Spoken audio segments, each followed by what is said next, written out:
Brisbane test kangaroos ने शाहीनों के पर काट डाले। पहले रोज पूरी पाकिस्तान टीम 240 रन पर ढेर। असद शफीक के सिवा कोई भी खिलाड़ी बड़ी इनिंग्स ना खेल पाया। उम्मीदों के महवर बाबर आजम सिर्फ 1 रन बना सके। अजहर अली 39, शार मसूद ने 27 रन बनाए। ऑस्ट्रेलियाई बॉलर्स ने सिर्फ 3 रन के वक्फे से 4 विकेटें गिराई। नसीम शाह ऑस्ट्रेलिया में डेब्यू करने वाले कम उम्र तरीन बॉलर बन गए।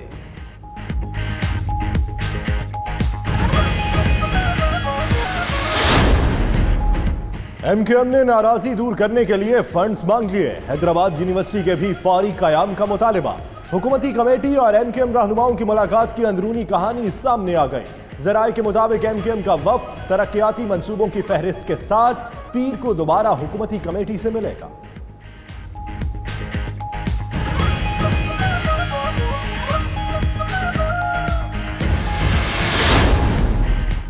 स्पीकर पंजाब असम्बली चौधरी परवेज इलाही की वजीर आला से मुलाकात। उस्मान मुज़्दार का कहना है गलत फहमियां पैदा करने की कोशिशें करने वाले कभी कामयाब नहीं होंगे। चौधरी परवेज इलाही बोले कोई गलत फहमी में ना रहे, तहरीक इंसाफ के इत्तेहादी हैं, इत्तेहाद में रखना डालने की ख्वाहिश दिलों में ही रह जाएगी।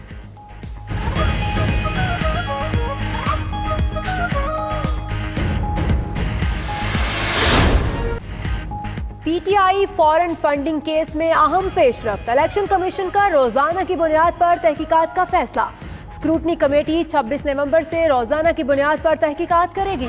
तहरीक इंसाफ का भी नून लीग और पीपल्स पार्टी के खिलाफ रोजाना की बुनियाद पर तहकीकात के लिए दरख्वास्त दायर करने का फैसला। जराये के मुताबिक फरख हबीब इलेक्शन कमीशन में दरख्वास्त दायर करेंगे।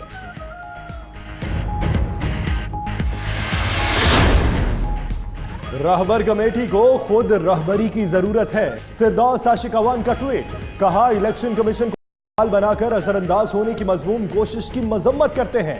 एहसन इकबाल ने जवाबी ट्वीट में कहा रसीदें दें, हिसाब दें, मनी ट्रेल दें, लोगों के चंदे खा गए, इससे बड़ी कमीशन क्या होगी। एबटाबाद के इलाके गलियात ठंडियारी में आसमान से सफेद गालों की बरसात। स्कर्दू में भी बर्फबारी का सिलसिला जारी। दीरबाला में बारिश, ठंडी हवाएं चलने से सर्दी की शिद्दत में इजाफा। महकमा मौसमियात ने आइंदा 2 रोज तक बादल बरसने की पेशगोई कर दी।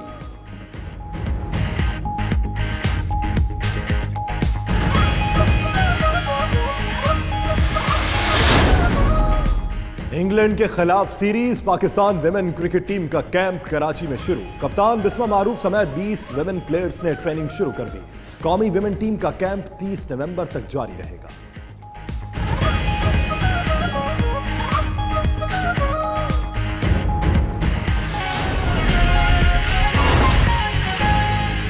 आपको इस वक्त बराह रास्त लिए चलते हैं पंजाब असेंबली के बाहर, जहां पर हमजा शहबाज मीडिया से गुफ्तगू कर रहे हैं। इलाज के लिए बाहर गए हैं और जहाँ पर मैं मियां नवाज शरीफ साहब के लिए दुआ करता हूँ, वहाँ पर तमाम बीमार लोगों के लिए जो अस्पतालों में हैं, अल्लाह ताला सबको शफाए कामिला अजला अता फरमाए, आमीन। और आज करीबन लगभग 14 माह हो गए हैं। अगर आप मेरी पहली दिन की वीडियो निकलवाएं, जब मैं काली पट्टी बांधकर यहाँ पर हल्फ लेने आया था, उस वक़्त मैंने एक बात कही थी कि अगर ये हुकूमत जिस तरह भी बनी है, अगर ये मुस्लिम लीग नून की परफॉर्मेंस का 25% भी परफॉर्म कर जाएं तो मैं इनको शाबाश दूंगा।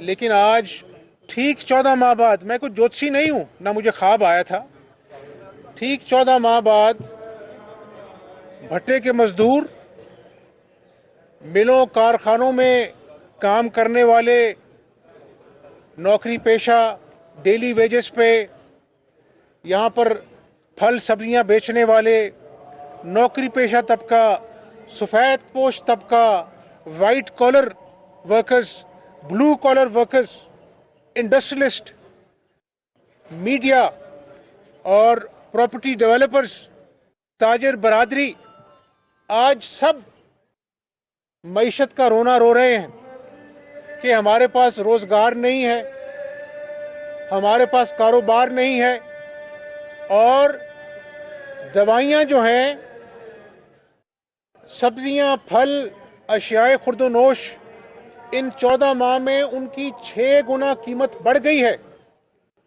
और अभी तक वही कंटेनर की सियासत, वही झूठ बोलना इस हुकूमत का वतीरा बना हुआ है। और मैं आज एक सियासी तालिब इल्म की हैसियत से ये समझता हूँ कि सब पाकिस्तानियों को ये तशवीश है कि अगर ये हुकूमत के लक्षण यही रहे तो शायद हम इकोनॉमिकली, पॉलिटिकली एक पॉइंट ऑफ नो रिटर्न की तरफ गामजन हैं। और मैं अल्लाह ताला से रोज दुआ करता हूं कि अल्लाह ताला, सियासत बाद में है, अल्लाह इस मुल्क की खैर करे। और अल्लाह ताला जिस मुआशी गर्दाब में हम फंस गए हैं, जिस तरह की इंटरनेशनल आइसोलेशन का हम शिकार हैं, अल्लाह ताला कोई ऐसी तदबीर करे कि हम सब मिलजुल कर कोई पाकिस्तान के बचाव की तदबीर हासिल कर सकें। और इनसे जो तवक्कुआत लोगों ने वाबस्ता की थी, जो झूठ के सब्ज बाग इन्होंने दिखाए थे, वो आज बिजली की सूरत में, गैस के बिलों की सूरत में, नौकरी पेशा तबका के ऊपर महंगाई की सूरत में बिजली बनकर गिर गए हैं। और लोग इस झूठ जो पीटीआई ने जिसकी बुनियाद रखी, आज उसके बोझ तले दब के दफन हो गए हैं। तो हर पाकिस्तानी आज तशवीश का इजहार कर रहा है। और मुझे नहीं मालूम, लेकिन हर चीज़ का एक मंतकी अंजाम होता है। वो कहते हैं झूठ के पैर नहीं होते। और आज आप अपने सामने हुकूमती बेंचों से आवाज़ें उठ रही हैं कि महंगाई ने गरीब की कमर तोड़ दी है, बड़ी परेशानी है। रोज़ यहाँ पर मीटिंग्स ली जाती हैं, लेकिन कुछ नहीं होता, महंगाई और बढ़ती है। टमाटर जो है वही इनसे संभाला नहीं जाता है।